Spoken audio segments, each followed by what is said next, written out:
So, a few months ago, Gabby and her family were deciding on honors, and Gabby said, Rabbi, is it okay if we honor you at the bar mitzvah? And I was like, this is amazing. Oh, it's so sweet. It's so kind. I'm going to get an aliyah, something. And she said, we'd like to give you the sermon. I said, oh, well, thanks. So I understand the lateness of the hour, but allow me a few brief words because this is my big moment that Gabby's allowed me to do. And it's also a moment that I think requires some words of Torah for us because it's been a week.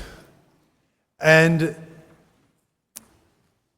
normally we read the curses and the blessings this week, and normally I think of this as a moment to talk about, the unique system of reward and punishment and how it's set up in the Torah, and thinking about what the blessings are. As Rabbi Schwarzman spoke about last night, the blessings are so much shorter than the curses, and why and what's going on there. And the more and more I was reading the curses this week, the more it just felt a little bit like current events. And the sadder I got.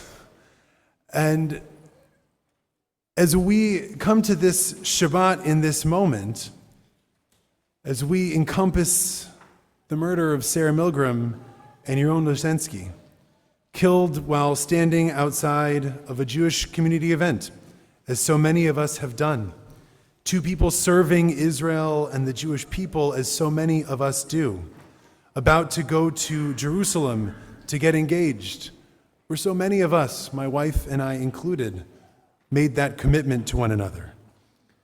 I know there are people in this room who knew Sarah personally, and all of us see shadows of a story that we know in the two of them.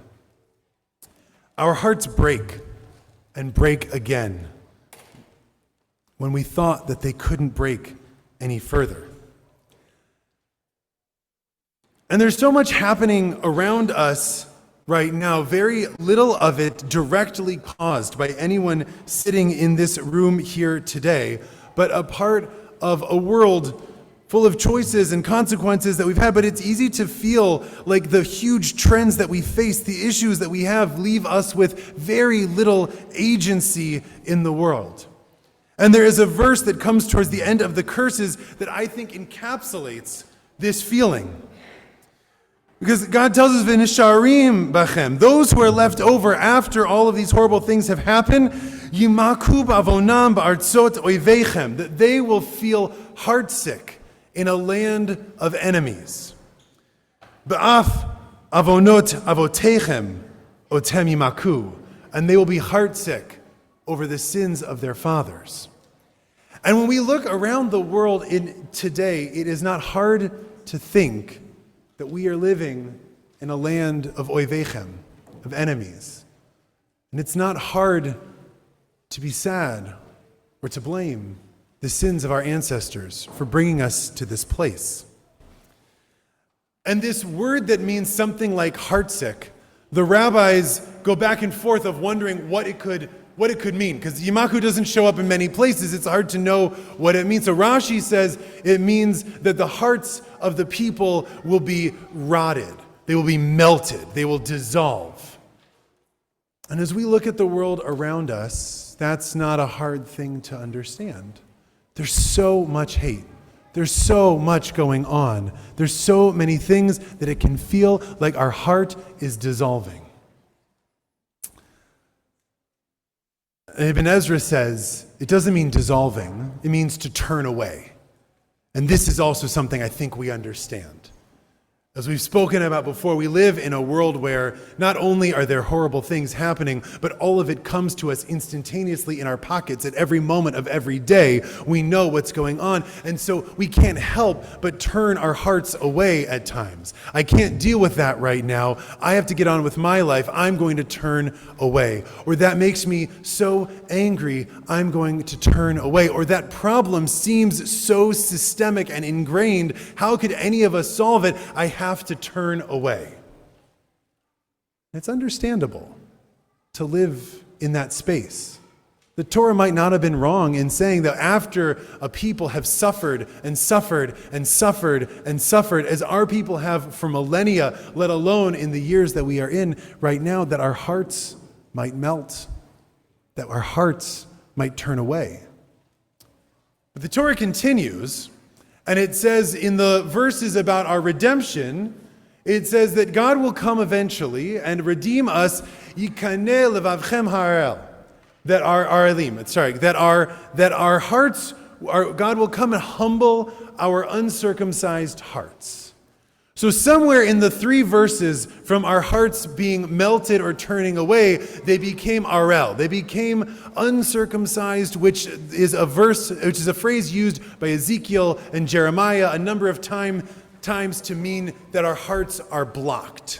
It's used to describe people who once had faith and now no longer do. And in this moment, I think the Torah notes something very real about a danger of what could happen to all of us. Because when hearts melt, when hearts break, when our hearts turn away, too often or too much, they become blocked. They become lost. We can't find them again. And living in that place, it is almost as if we are Harel, we are no longer a part of the Jewish people. If we can't feel in our hearts, then we can't really be a part of this people. And God in that moment gives us the antidote to this. He says, Yikaneh levavchem, your hearts will be humbled. That is the thing that we have to do to find in order to bring ourselves back from a place of being in this moment of anger, of fear, of hatred, to find our way into humility. And humble does not mean weak. Humble means understanding the weaknesses of others. Humble does not mean unsafe. We need to be strong and we need to be safe. Humble means recognizing the divinity in the other. Humble means understanding that truth can live in many places. Humble means being able to look out into a world that is scary and find a way to love, to open our hearts and not turn them away. And this is incredibly hard to do.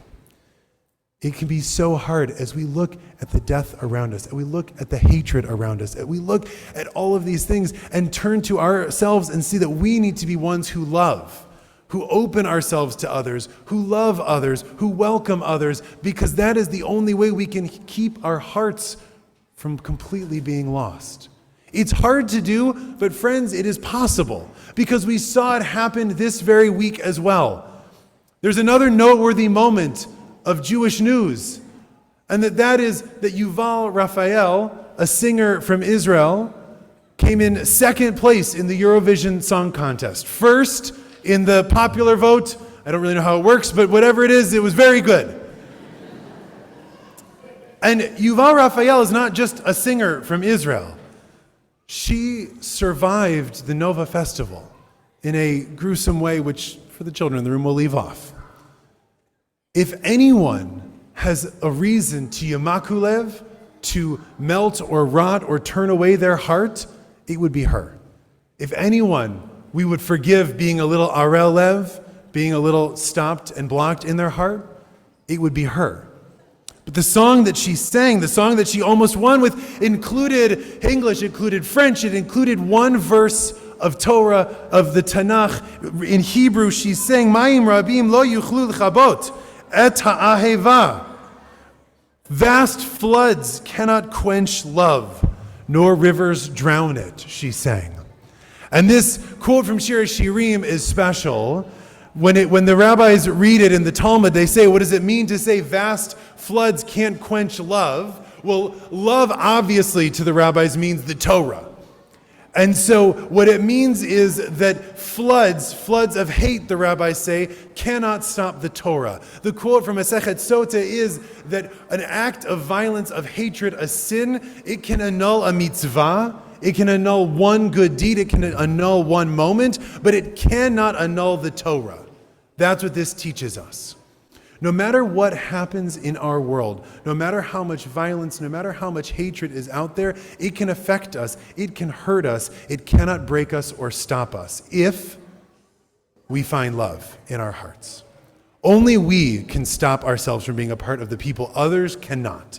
And so what we have to do is find the strength that Yuval Raphael found to find love in our hearts, to act with love towards the people around us. And it's not only a message from Yuval Raphael, it's not only a message from the Torah that we read today and from Shir HaShirim, but Sarah Milgram herself was a woman who acted for the love and connection of others. She was a part of building bridges. She worked for organizations that brought Muslims and Christians and Jews together. And the event that she and Yaron were at was an event talking about how to turn pain into purpose, how to aid and help everyone.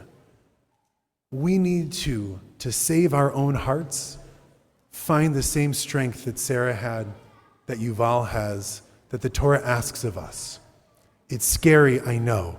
It can feel difficult, but we need to humble our hearts and find love. Act with love in everything that we do and extend that love to the people in this room, the people in this community, and most especially the people beyond. Shabbat Shalom.